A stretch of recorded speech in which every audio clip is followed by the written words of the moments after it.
नमस्कार। आज हम बात करेंगे एक ऐसी लड़ाई की जिसने भारत का इतिहास बदल दिया, चंदावर का युद्ध। और साथ ही एक ऐसे राजा की कहानी जिसका नाम आज गद्दारी का दूसरा नाम बन चुका है। तो सवाल ये उठता है, जयचंद क्या वो सच में एक देशभक्त थे या फिर एक गद्दार?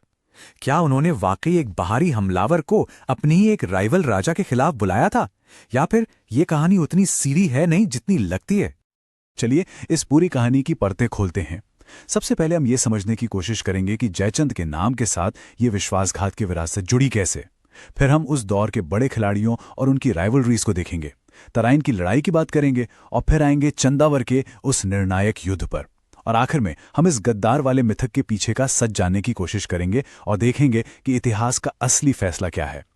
तो सबसे पहले यही बात, विश्वासघात की ये विरासत। आखिर ऐसा क्या हुआ कि एक राजा का नाम सदियों के लिए कलंकित हो गया? देखिए, आज भी हमारे देश में अगर किसी को देशद्रोही या गद्दार कहना हो ना, तो लोग उसे जयचंद कह देते हैं। ये नाम इतना बदनाम हुआ कैसे? चलिए इसकी जड़ों तक चलते हैं और इस कहानी को शुरू से समझते हैं। इस कहानी को समझने के लिए हमें टाइम में थोड़ा पीछे चलना होगा, 12वीं सदी के उत्तर भारत में। उस वक्त यहाँ के सियासी मैदान में 3 बड़े खिलाड़ी थे जो अपनी अपनी चालें चल रहे थे। एक तरफ थे दिल्ली और अजमेर पर राज करने वाले पृथ्वीराज चौहान, और दूसरी तरफ कन्नौज और वाराणसी के बेहद शक्तिशाली राजा जयचंद। दोनों ही राजपूत, दोनों ही बहुत ताकतवर, और दोनों के बीच उत्तर भारत पर अपना दबदबा कायम करने की जबरदस्त होड़ थी। माहौल में आप कह सकते हैं एक तनाव सा था। और फिर इस खेल में एंट्री होती है एक तीसरे खिलाड़ी की। घोर से आया मोहम्मद। देखिए, वो पहले के हमलावरों जैसा नहीं था जो बस लूटपाट करके चले जाते थे। नहीं, उसका इरादा साफ था, भारत में अपना साम्राज्य स्थापित करना।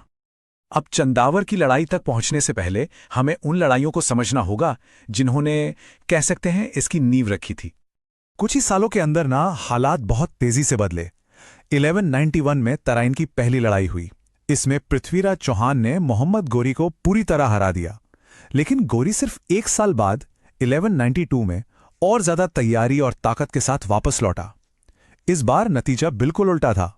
उसने पृथ्वीराज को हरा दिया और अजमेर पर कब्जा कर लिया। और बस यहीं से जयचंद के गद्दार बनने की कहानी शुरू होती है।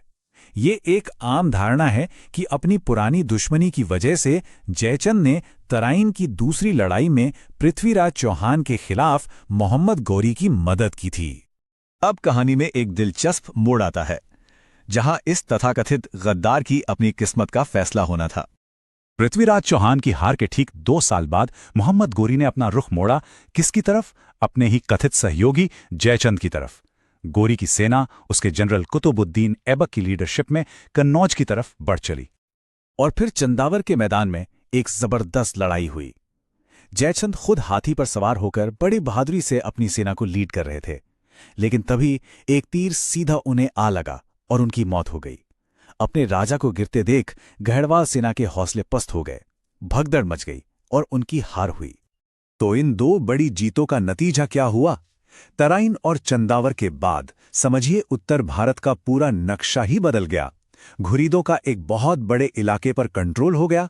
उन्होंने शाही खजाना लूटा, वाराणसी जैसे पवित्र शहर पर हमला किया और सबसे बड़ी बात, भारत में तुर्की शासन की नींव रखी। लेकिन क्या ये कहानी वाकई इतनी ही सीधी है जो हम सदियों से सुनते आ रहे हैं? क्या वो पूरी तरह से सच है? चलिए अब थोड़ा सबूतों को खंगालते हैं। सबसे बड़ा सवाल तो यही है कि उस जमाने के, यानी कंटेम्पररी हिस्टोरिकल रिकॉर्ड्स इस गद्दारी वाली कहानी के बारे में क्या कहते हैं।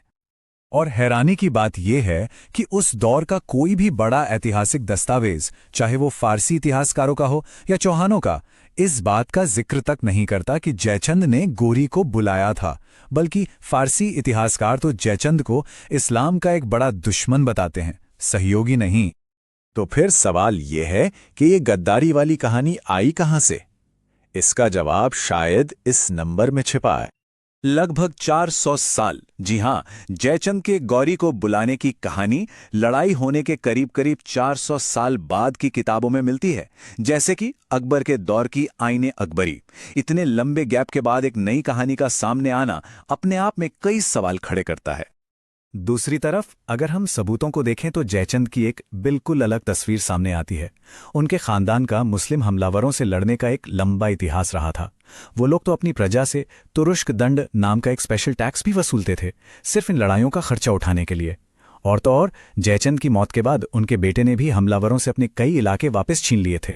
तो इन सब अलग अलग कहानियों और सबूतों को देखने के बाद आखिर क्या नतीजा निकाला जाए? ऐसा लगता है कि गद्दार वाली कहानी एक किंवदंती है, एक लेजेंड है, जो लड़ाई के सदियों बाद गढ़ी गई। असलियत शायद कहीं ज्यादा उलझी हुई और जटिल थी।